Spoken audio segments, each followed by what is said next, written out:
This is LOA Recon with Good Vibe Coach Jeanette Ma, where we explore the ins and outs of conscious creation to manifest our favorite dreams come true. Let's have some fun together.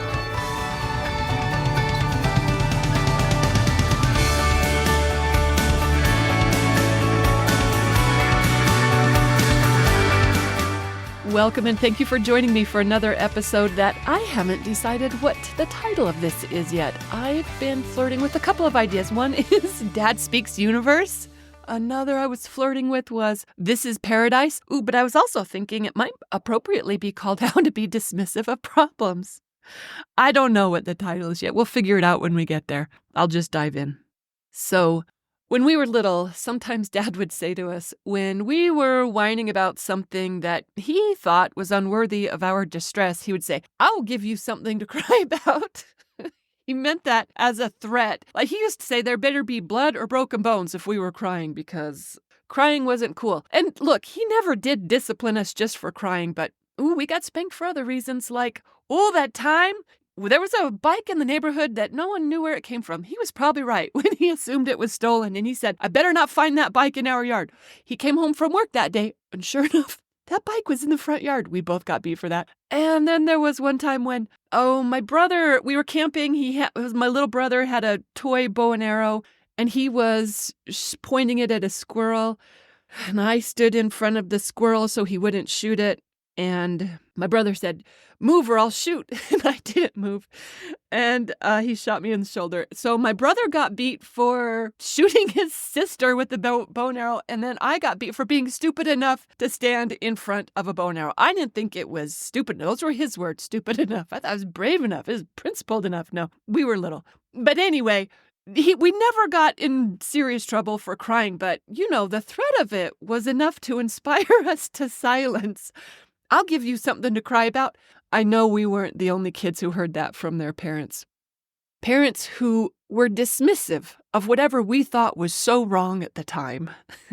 I think about those words when I'm talking with someone who's convinced of their problem and they can't see any way around it. There could be a dozen good things standing right in front of them, but they can't see any of that because they're solely focused on this thing that's gone so wrong.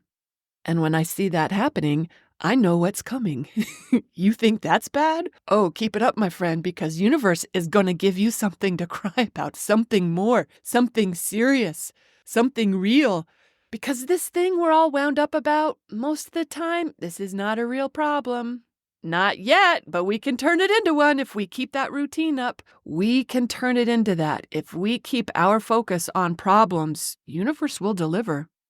And I actually don't really believe in problems at all when I'm aligned with my source self, when I'm in my right mind. But sometimes they seem pretty convincing. So I'm not immune to this routine. I've done it myself where I let issues about one topic monopolize my attention. And then pretty soon I've convinced myself this is a life-ruining problem. This sucks. Life sucks. I don't deserve any of this. Yada, yada. And if I'm lucky, that's when my BFF ex-boyfriend will say to me, oh, don't pretend you don't live in paradise, to shake me out of it. It's kind of like a Jesus move. You know how the illness couldn't exist when you were in his presence? Like when he focused on you, all he saw was perfection. So you were healed of whatever you previously thought was ailing you?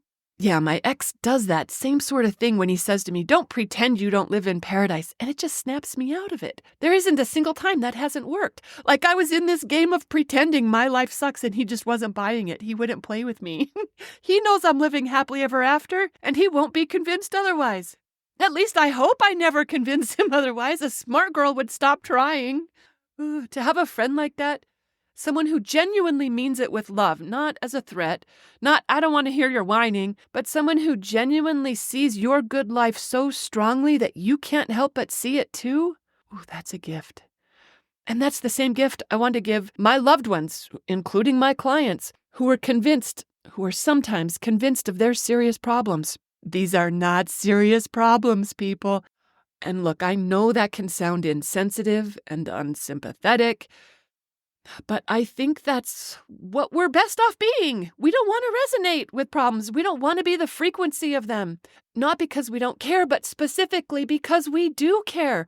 We, conscious creators, are too smart to think we're being of any use to someone when we help them believe in their problems. It does not help them for us to join them in it. And that doesn't mean we can't be kind and considerate and supportive, but why would we want to convince ourselves otherwise that someone's problem is real? Who do we think it serves to be so committed to someone's contrast? And look, this is so easy to see in others, isn't it? But when it comes to ourselves, sometimes we believe in our problems and we commit to the contrast like a pro. Like we believe it like an actor who's in a scene and they are all in. Ooh, speaking of, I read an article. What was the name of that show? Baby Reindeer. Okay, so this article was quoting production team members who struggled to film some of those scenes. If you've watched the show, you know the scenes that I mean, and if you haven't, do not watch it on my account. I personally really enjoyed it, but it is not for everyone. And if you do find yourself watching it and you notice you're getting the kind of uncomfortable that you don't want to experience, you know what you can do? You can turn it off. You can change the station. You can watch something different. You can step outside, read a book, take the dog for a walk. You can do something different. Because when we notice we're headed somewhere we don't want to go, it is possible to change directions. Just by changing our mind, changing our thoughts, we can pick a new focus. At least I can. Okay, and sometimes that is an affirmation, not a reflection of my present reality, but it is always a worthy goal, and it is usually true because I practice thinking new thoughts regularly. The ability to focus my observation in a way that allows my preferred reality to manifest, I'm good at it because I practice it. And not everyone is skilled at that. Are you?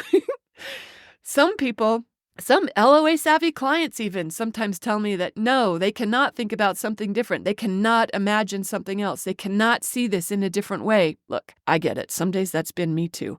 But when that's the case, I know, well, universe knows what to do with this because whatever we give it, it's going to make it more. It's going to make us right no matter what we think, even if it's something ridiculous like a thought about a real problem. It'll take that thought and it's going to treat it as an instruction to give us something to cry about, just like Dad said. And universe will do it over and over and over until we either snap out of it or we return to non-physical where we're going to be able to see all along that we were just really good at pretending life was awful, so good at pretending it that we convinced ourselves it was true. But the truth is, the only problems we have are the ones we think up, the ones we conjure in our own mind. It's all perception, and it's all coming from within us. Because if I know anything, it's that one person's problem is another person's dream come true. Really, like one person's misery is another person's miracle. And again, I am aware that in some circles, that sounds insensitive and unsympathetic. Oh, you hate your job? I guarantee there's someone out there who would kill for this job. Or for the ability to even be physically capable of working that job. Or you think carrying 20 extra pounds is bad? Wait till your body manifests something else that matches that vibration of frustration or judgment or don't want. It is not going to be good. It can't be because it can only work with what we give it. So when we give it problems, it can only give us more problems. Problems spawn problems. I'll give you something to cry about.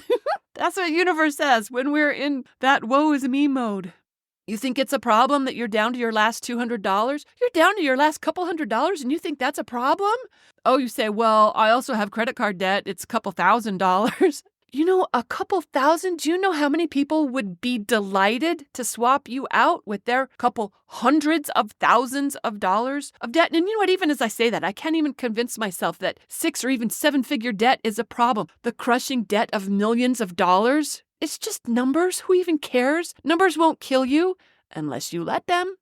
And it doesn't matter if it's a problem with your job or a house or your body or a loved one or your bank account. It's all the same. If you want to have a problem, universe says, sure, I'll give you something to cry about. I think it's a funny way of thinking about it. Oh, but you know what? Here's the thing. It works in the reverse too. Universe will also give you something to rave about or something to love about or something to laugh about. Whatever you're willing to give it, it will meet you with more. Whatever you're flowing, whatever we pick, it says yes to it, including something to worry about or something to complain about or something to cry about. That's why when I was thinking about this, I was like, Dad speaks universe. Show up with a problem. He'll give you another one. All right, that's not a fair assessment of my dad these days now that we're grown up. He does the same thing all the rest of us do when a loved one is suffering. Try to talk them out of it, try to help them see it differently, or try to help solve it for them if we're being really muggle about it. Because when someone chooses to have a problem, there isn't really anything we can do for them. Unless it's your BFF who knows how to cut through your crap by saying, oh, don't pretend you don't live in paradise. He's so right. I live in paradise. Of course I do. How could I forget? It's so easy to see that when he's pointing it out to me. And here's what I believe is the truth. We all live in paradise. Each and every one of us. We all live in paradise. And to whatever extent we're not seeing that, well, you know what? Maybe that's not true. It's valid whatever we choose. I choose to see it as paradise, or at least my higher self does when I'm in my right mind, and I'm not always there. But when I am, it is so easy to see and to know that we're in paradise, people. We're here. This is it. We're doing heaven on earth right here. This is like the party of all parties. Of all the things we could be doing with our consciousness, this one is amazing. There are so many channelers who talk about this as the hottest party to be in all the universes. This is the golden ticket. This is the party everyone wants to be at. And we're here. It was a long line of people to get into this gig, and we did it. We're living the privilege of experiencing all that life has to offer, peaches and puppies and northern lights. Oh my gosh, in Arizona, I've got Facebook friends who uploaded their pictures. They cried when they saw northern lights in Arizona. So many amazing things. We've got jet cars. We've got full moons and new moons when you can see the stars even better. And if it isn't the glory of a full moon or a new moon, you know what? Sometimes we're lucky enough to see the sliver of a moon. Ooh, I saw that yesterday in the middle of the day. It's just beautiful in all the ways. And we get to have brownies and lick the brownie bowl and fuzzy blankets and, oh my gosh, cranes. Have you seen a crane in person up close? Oh my gosh. They hop up in the air. First of all, they're way bigger than you think they are. And then they give a little hop into the air, they spread their wings, and they're fly. How can they even fly? Their wingspan, it's just a little hop, giant wings, and they're off. Oh, it's amazing. But you know what? It isn't even just all the kittens and rainbows and stuff. It's also the heartbreak. It's the roller coasters. It's the colossal losses. That's part of it too. It's all part of paradise. This is all part of it. Even those parts we might not pick on purpose, like, gosh, with the declining songbird population here in the United States that we're having, people are rising to the occasion. I just met a local girl who's committed to spreading the word about native pollinator plants. Oh my word, how cool is that? And then there's another group spreading the word about turning out the lights for migrations. My swallows came back just a few days ago. Oh, they're building a new nest because last year she lost her second clutch of the season. And when I looked it up, it seemed like that happens to a nest over time. It gets a heavy parasite load and it will kill the babies. So from everything I said, it said, take that nest down. That's not going to fix itself. So I took it down and she's building a new one in the spot that they know they like. I'm so excited for it. Even in this stuff that seems challenging, we're still in paradise, people. Maybe that's our title. I mean, my mom, she's got nurses and doctors doing everything they know to do for her. And even in her struggle, there's help. Yay for a society that is set up to offer this kind of help. And you and I both know that her body is capable of healing itself from anything that she's managed to manifest. All she has to do is find a way to feel better. That's all any of us ever have to do to get out of whatever problem we have managed to conjure, or we think we've managed to conjure. Find a way to feel better. And yeah, speaking of contrast, that empty meadow next to me that's getting built on, guess what I have now? I have trees where I always thought it would be good to have some trees as a windbreak, but I wasn't willing to lose that mountain view. Well, now there's no more reason not to have the trees. So I've got trees where I used to have mountain. And this development, it's brought construction workers up here that hoot and holler and dance their way every day through building multi-million-dollar houses up here. And they just seem to be so happy doing it, happy to be doing this work, happy to have these jobs, happy to be in this place. They're so friendly with each other. They lunch together, they drive together, they nap together, they joke with each other. They're making a party of this work. And I'm complaining because their music is too loud? Really, Jeanette? Really? Yeah, it really was. I really thought that was wrong. They shouldn't. It's ruining it for the rest of us. But I've been working on feeling better any way that I can, and I'm making progress. So much so that sometimes I forget that this is my problem, and I find myself out there in the yard and I'm dancing to the music. I just forgot I don't like it, and I found myself liking it. Look at me go. Because universe is going to give us whatever we choose. Cry and it agrees. Celebrate and it agrees. Worry and it says yes. Revel and it says right on. More of that coming up. I mean, really, did you see the Northern Lights? It was amazing. I've got another bucket list item that's hearing wolves howl in the wild. Ooh, maybe I won't have to leave home for that one either. Who knows?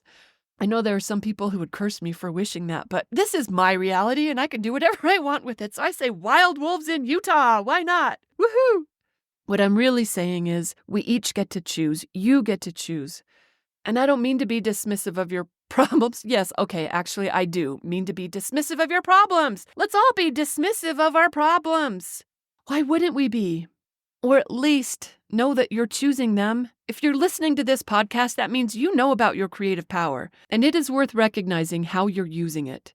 And yes, there are valid reasons to have problems. There are. It's contrast. It's step one. That's where the party starts. There's nothing wrong with it. But just don't fall for the belief that you're stuck with them, or that they're real, or that they're serious. I just personally like the idea of learning to be more dismissive of our problems. Why wouldn't we be?